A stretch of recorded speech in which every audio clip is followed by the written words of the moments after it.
Hello and welcome to NyamNyam. Look at this Nutella chocolate cake. Start with a basic chocolate cake cut into a rectangle and pipe on white buttercream. Layer it up.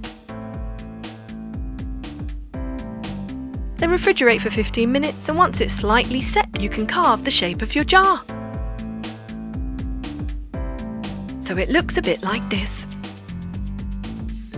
Now cover the entire thing in white buttercream.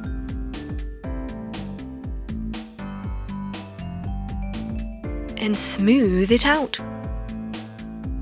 Refrigerate for a further 15 minutes and meanwhile roll out white fondant icing into a sausage shape. Flatten it out using a rolling pin. And slice off a strip.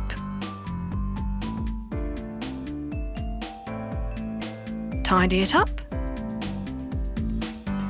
And use a tool to make indents all the way along.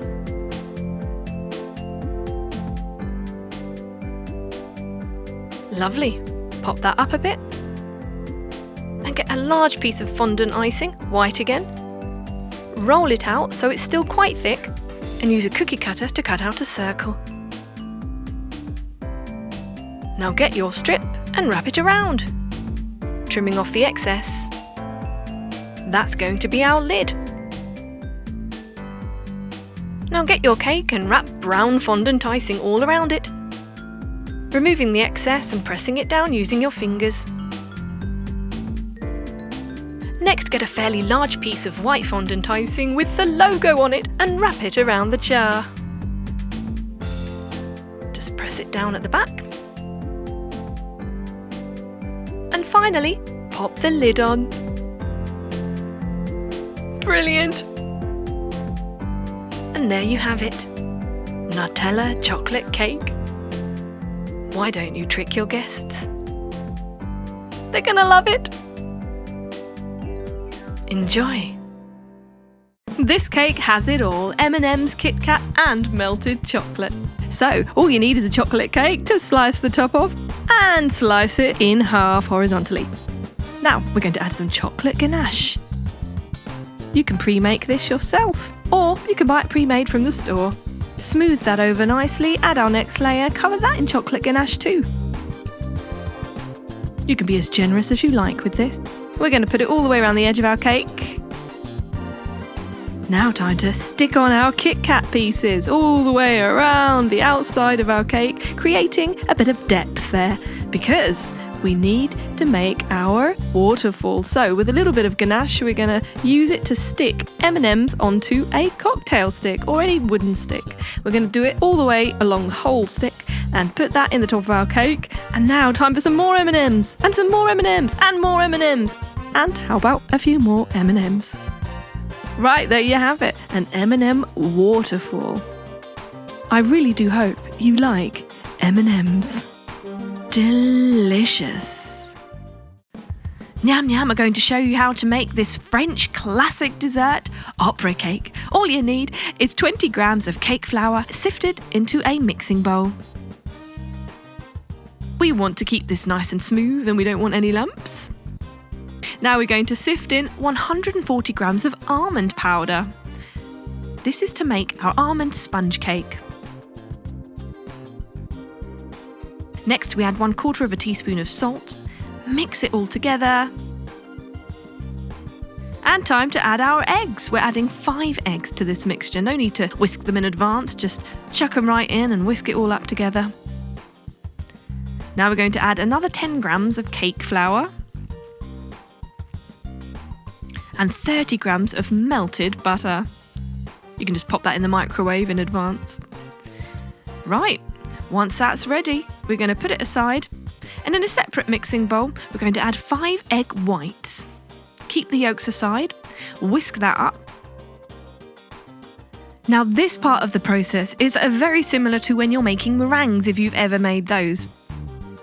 We're going to gradually add 140 grams of sugar into that using white sugar, whisking as we go. Electric whisk is very handy for this. We can just keep it on a high speed with one hand and gradually pour the sugar in with the other. Now once that starts to form stiff peaks, it's ready. That is going to be spooned into our first mixture. No need to use a whisk for this part. And there is our cake mixture ready to go in the oven. So we're going to pour that into a fairly shallow rectangle cake tin using some baking paper just to stop it from sticking, spreading it out to evenly cover the tin. We're using a spatula for this. There, it's ready to go.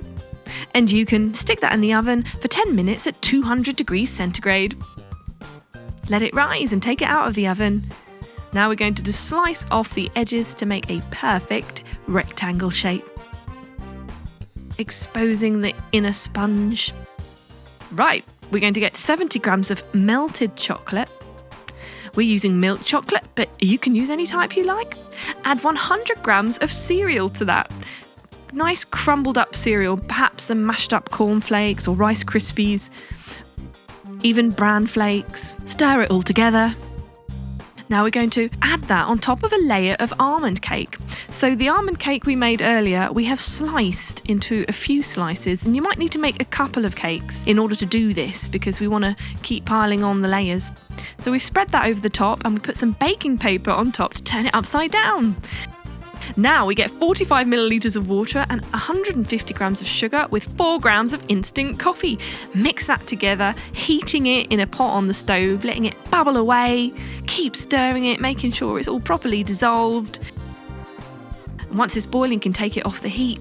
And that's your coffee syrup, which we're going to just brush and dab on to our sponge cake layer. Next, we get 160 millilitres of whipping cream. Add that to a pot on the stove. Let that start to simmer. Mix it up a little bit. Getting hungry already. Now we're going to add 160 grams of dark chocolate chips to that. Again, you can choose your choice of chocolate. We like it dark and rich. This is making our chocolate ganache. Very simple. Once that's all melted, we're going to start putting that on our sponge cake layer, which we've turned upside down. Remember, we've got the crunchy chocolate cereal on the other side. We're going to add a second layer on top of that. And again, brush on some coffee syrup. Next, we're going to add 160 millilitres of water and 100 grams of sugar to a pot on the stove and let it bubble away. Stir it all in, making sure it's dissolved. So once it's simmering, we add 6 grams of instant coffee. Keep stirring. Now we're going to add 5 egg yolks that we saved from earlier into a mixing bowl and whisk them up. No, I'm not yolking, that is 5 egg yolks, like making ice cream. We're going to add our coffee sauce that we just made into those egg yolks, a little bit at a time, mixing all the while. So you have to keep stirring and keep whisking with this recipe. You know, I'm feeling pretty ecstatic about this recipe. Right, once it's a pale coffee colour and nice and thick, we add 280 grams of room temperature butter.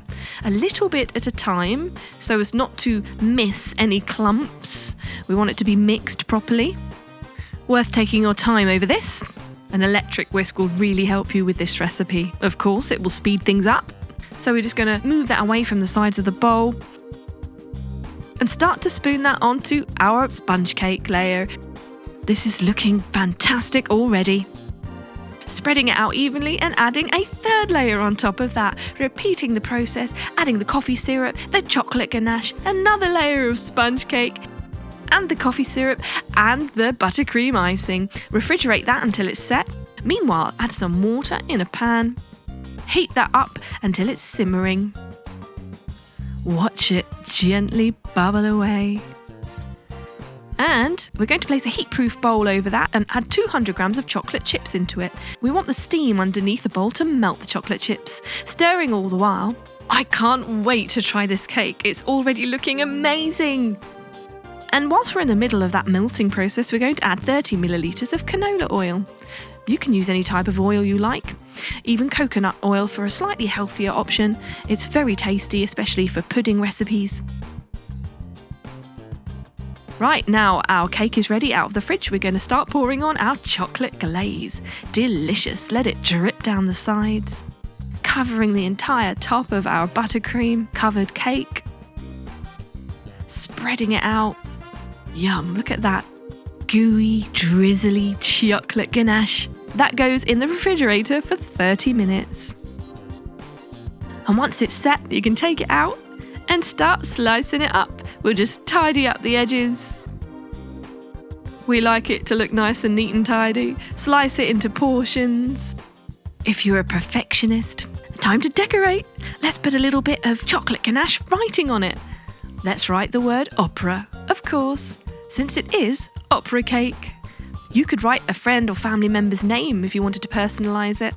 Little bit of gold paper there. Anything you like to make it look special. Delicious. French opera cake, fit for royalty.